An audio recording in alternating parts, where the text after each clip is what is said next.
they doubled down.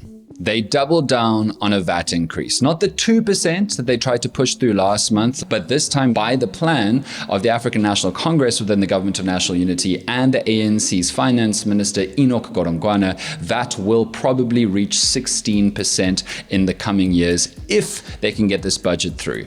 But we need to talk about it because they really may not. The ANC needs support from at least one of MK, EFF, or the DA to actually get this budget done. And right now, all three of those other parties are saying absolutely no way. And if they all say no, then we go again. This is the issue with Budget 2.0 on the issue with Dan Corder. South Africa is a movie. Welcome to the watch party. And just quickly, if you still don't know, we have a weekday morning news worth knowing podcast about South Africa called Dan Corder in the Morning. It's on Spotify and Apple and everywhere else, absolutely free to stream. Every Monday to Friday, we release a morning episode about the biggest news going on in the country and how the politics and current affairs of this country are unfolding. So just quickly, how did we get here? Well, the budget was supposed to be tabled last month, and I think a lot of South Africans genuinely didn't know that budget proposals are actually proposals, because for our entire modern history, the ANC had a big enough majority that whatever they put in the budget proposal, they would then just sign through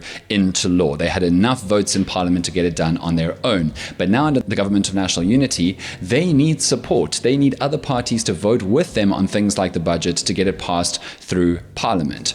And in February, the ANC tried to put through a budget that had a 2% VAT increase in it, and the Democratic Alliance from within the GNU said absolutely not. And so that proposal was never even put before Parliament. Many South Africans were like, thank you, DA, for stopping that VAT increase, because VAT is known as a tax on the poor. Technically, VAT does affect all people's wallets, no matter how much money you have. But the simple truth is, when VAT is increased, the wealthier people can choose to buy cheaper products or not buy certain products at all to diminish the effect of VAT on their bank accounts. But poorer people in general are already only buying necessities and very few luxuries. And so what VAT does is it affects them way more, because they can't just dodge buying certain goods or buying cheaper ones to minimize the effect of VAT. And the other way that VAT really harms the poorest of the poor is that VAT causes all prices of all goods and services to go up, which causes inflation, which means that poorer people can't buy all kinds of goods, and the value of all of our rands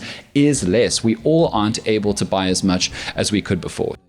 So it was already kind of crazy that the ANC was thinking that a 2% VAT increase was the solution. They said they needed to plug a 60 billion rand hole in their budget, but then the DA and others, like the opposition benches, including the MK Party and EFF, said, how could you do this? So many South Africans are already so impoverished and struggling with a cost of living crisis. And as a lot of civil society said, the problem with the ANC's governance in the last 30 years or more is not that the budgets have been too small. It's that the budgets haven't been used properly. There's been corruption, looting, fraud, fruitless and wasteful expenditure. Sometimes municipalities don't even spend the budgets, they just return the money. If we could root out fraud and corruption, if we could enable SARS with more resources to pursue would-be taxpayers who are dodging tax, then we could get all of the money that the ANC says that they need.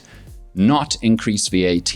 And then, since budget attempt 1 failed, Finance Minister Enoch Godongwana, amongst others, has continually insisted that we have to increase VAT to cover the costs of governance and the plans the government has for all of its departments. And then he said something really wild and frankly unacceptable, where he said that the main reason why they need to increase VAT is to pay for social relief of distress grants. That's like 370 to 400 rand a month for the most destitute people, for whom 350 to 400 rand a month is a life-changing amount of money. And he essentially implied that either we increase VAT or we get rid of those grants for those millions and millions of South Africans who need it most, which is both untrue and just honestly offensive. Like, to create this false choice, this lie, this false choice that either we help the most impoverished or we don't, based on either we increase VAT or we don't. Remembering, of course, that VAT is going to punish and take a toll on the most impoverished worse than anybody else, is really, frankly, ludicrous.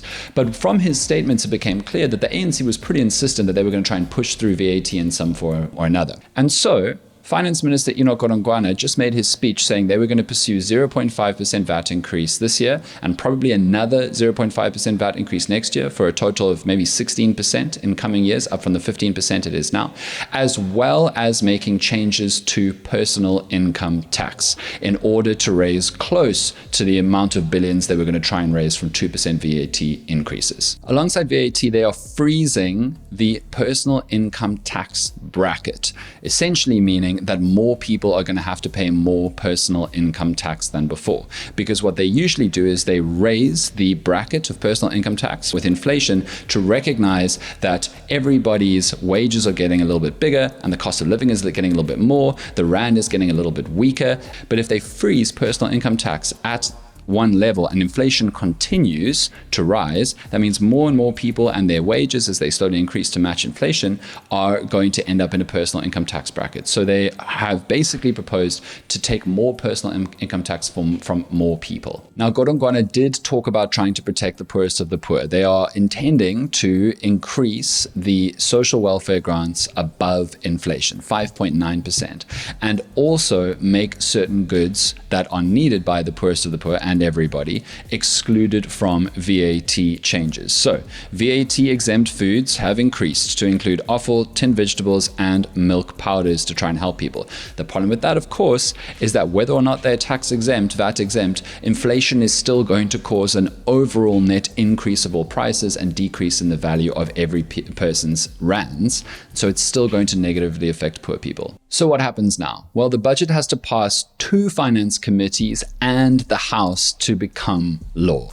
And the ANC does not have the votes it needs on its own to pass either of those committees or the House. And what that means is they need to get the support of one of the other large political parties. They have to get at least the DA or the EFF or MK. Now, MK and the EFF have already said they're not going to support any VAT increases, and the DA has also said that they're not happy with this budget. And remember how much the DA won reputationally in the eyes of South Africans by denying the last budget because they blocked that VAT? It's hard to imagine them going, okay, we'll go with this one now, but maybe they will.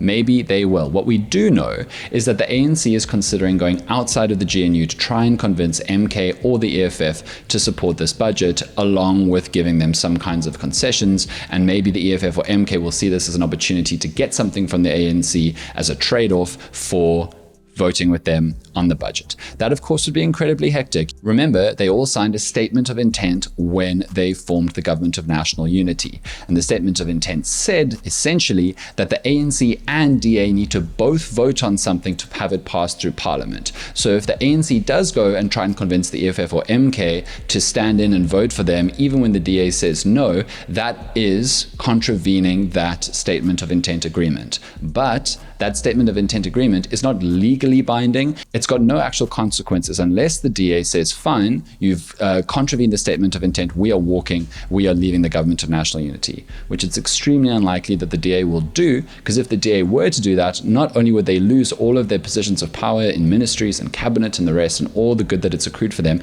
but that will also open the door for one of their rivals, maybe the same political party that chooses to vote with the ANC on a budget, to step into their place. And then we may have MK or the EFF as the junior coalition partner in a new Government of National Unity. And the Democratic Alliance really, really doesn't want that. So let's see what happens. Thank you for watching.